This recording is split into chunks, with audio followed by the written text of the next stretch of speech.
Alright, this is 12.4, and we are entitling this Multiplying Probabilities. So what happens here is we're now getting to some questions where they're going to ask us to maybe find multiple probabilities, and so we're going to have to decide how to go about that. And the ones that we're doing here today are we're going to multiply all of those two different things. And so some of them will be independent events, and some of them will be dependent events. So we'll talk about those a little bit too.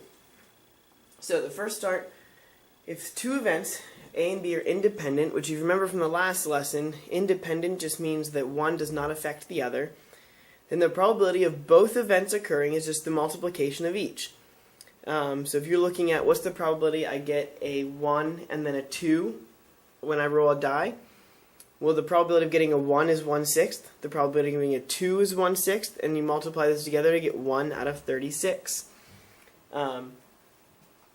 For that. So those are so it's just going to be you find each probability and multiply the two different numbers. So for instance, it says, at a picnic, Julio reaches into an ice-filled cooler containing 8 regular soft drinks and 5 diet soft drinks. He removes a can, then decides he is not really thirsty and puts it back. What is the probability that Julio and the next person to reach into the cooler both randomly select a regular soft drink? Now, because he put it back, these are still independent, because what he picked, because he put it back, doesn't affect what the next person picks. So, the probability, we want the probability that Julio picked a regular, and the next person is also going to pick a regular drink. So, what's the probability of us getting a regular drink? Well, there's 8 regulars and 5 diet, so total there's 13. So we can get 8 out of 13 for regular.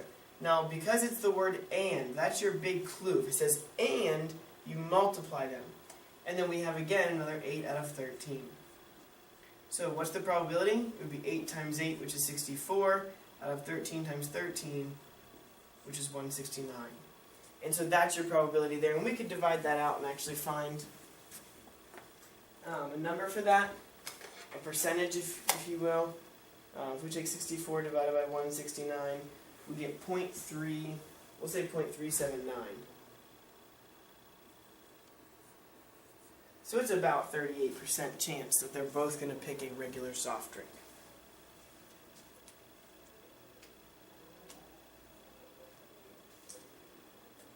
Alright, let's take a look at another one. In a board game, 3 dice are rolled to determine the number of moves for the players.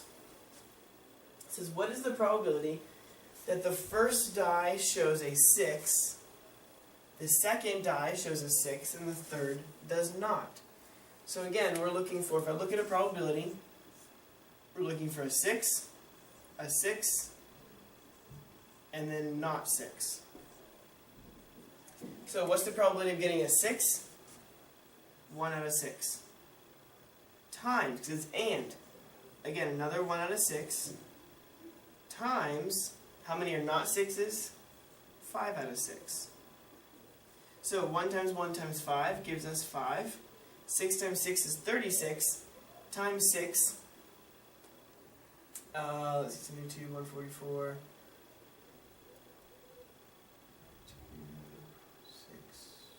6, 216. So 5 out of 216 chances that they get a 6, and then not a 6. So again, not very hard. Most of this is pretty simple probabilities, and the key to this is recognizing that because it's and you want all of it to happen, that we're looking at multiplication here. So here's... Teachers, pardon the interruption.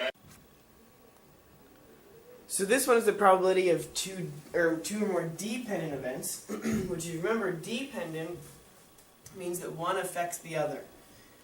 So for instance, if we go back to that Julio example, if Julio would have picked the regular and kept it, that's dependent, because now there's one less regular and there's one less can in general.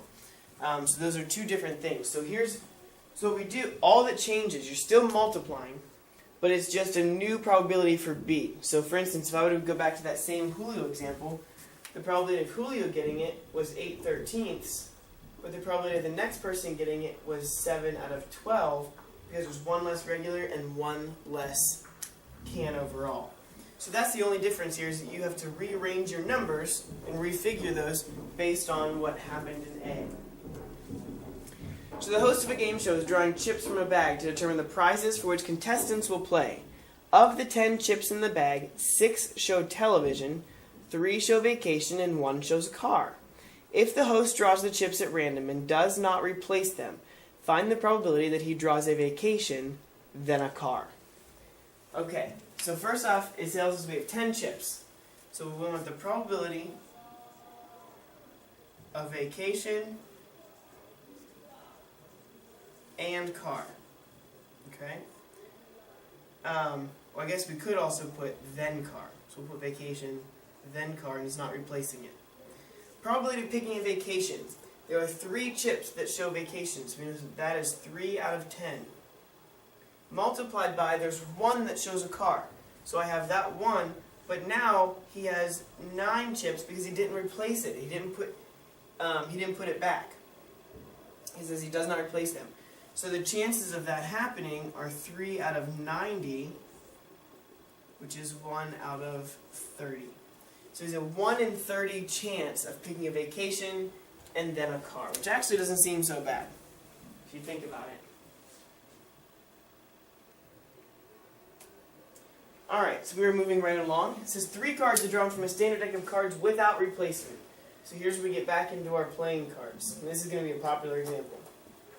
It says find the probability of drawing a diamond, a club, and another diamond in that order. So with this one, we're not worried about a hand of cards or anything like that. So we don't have to do combinations or permutations. We just have to do what's the probability of getting a diamond, a club, and then another diamond. So we have a diamond, okay? We have 13 out of 52 chances for that. Multiplied by a club, there would be 13 out of 51 chances. And then the diamond, we've already picked one diamond. You have to assume you picked the diamond.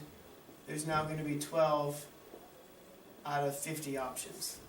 So we have 13 times 13 times 12. So we have 2,028 on the top.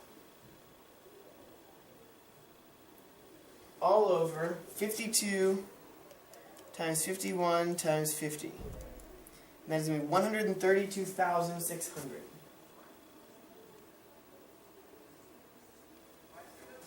Now, I'm not going to worry about you simplifying that. I mean, they're both even, so you could do that. But let's just take 2028 divided by 132,600, and we're going to get approximately 0.015.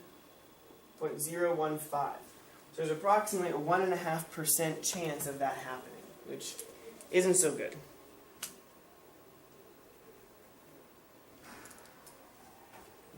Alright, and that finishes this one up. So you have page 706, 12 through 26, just the evens, just to get a little bit of practice with what's going on here.